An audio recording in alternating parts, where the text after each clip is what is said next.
My name is Ida B. Wells. I was born into slavery, but destined for justice.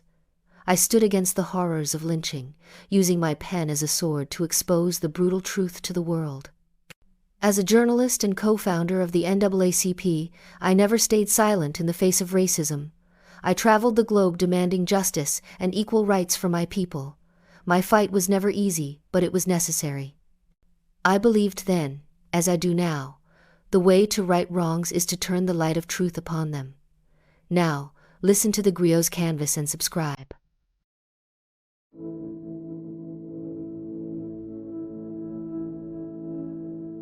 Wells became a leader in anti-lynching and essentially almost invented it, I would say, because of a sort of terrible personal experience she had.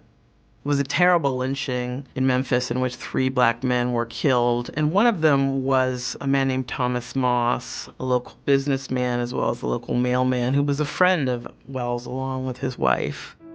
Wells is out of town when this happens, and she comes back to find black people fleeing Memphis, her friend Thomas dead along with 2 other men. She had been thinking that, she would live in the South and she would work to make it a better place. But when she looked at someone like Thomas Moss, who had been a devout churchgoer, taught Sunday school, invested in his own business, done everything that the sort of world said that blacks needed to do to get ahead, and then had ended up being lynched, she began to question whether you could really do anything in the South. She published an editorial that went essentially too far in saying all this, and a white mob stormed the office of the Free Speech and destroyed the printing press.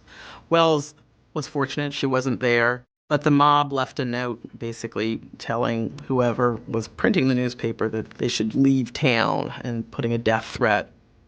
She ended up in New York, where she was hired by T. Thomas Fortune, the publisher of the New York Age, and led what was basically sort of the first anti-lynching campaign, where she identified lynching as a crime and was trying to push the government and social reformers to take action about it. Anti-lynching would become a major commitment for the NAACP, the National Association for the Advancement of Colored People, and it would also be a major commitment of black women's clubs and other civil rights organizations. I was born on July 16, 1862, in Holly Springs, Mississippi. The Civil War was still raging, and slavery was the law of the land. But not long after, the Emancipation Proclamation changed everything, at least on paper. My parents, James and Elizabeth, taught me the value of education, faith, and dignity. But when I was just 16, everything changed. A yellow fever epidemic swept through my town. Within days, I lost both of my parents and one of my siblings. I was devastated, but I didn't break. I took on the role of caregiver, raising my remaining siblings and working as a teacher to support us. Even then, I knew that knowledge was power, and power was what we needed.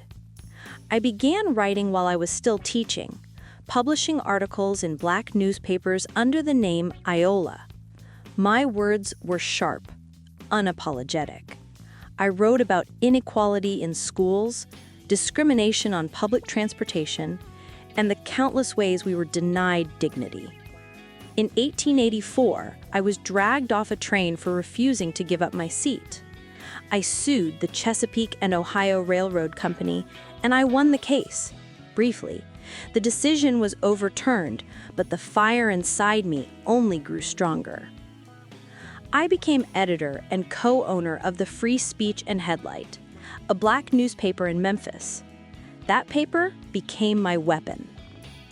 In 1892, my friend Thomas Moss was lynched. He was a respected businessman. He committed no crime, but he dared to compete with white store owners. I was outraged. I began investigating lynchings across the South. What I found was horrifying. Most lynchings weren't about criminal justice at all.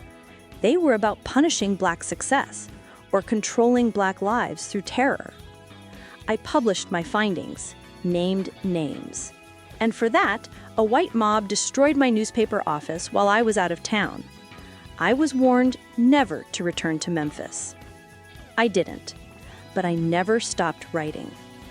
I took the fight across the Atlantic.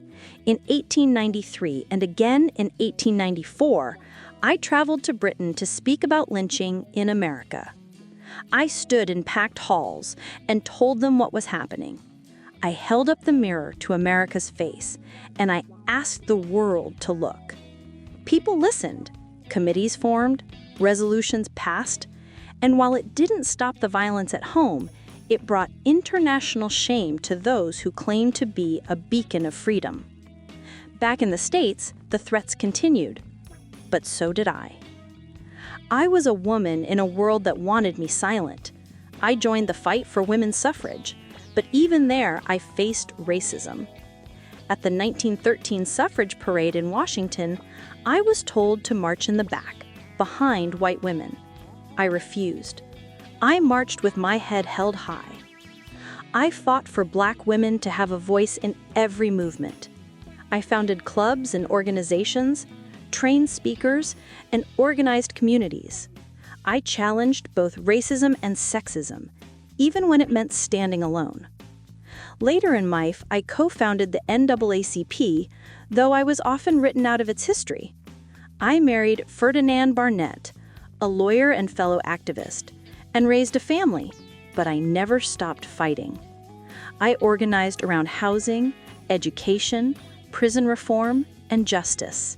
I investigated race riots, challenged politicians, and held the powerful accountable.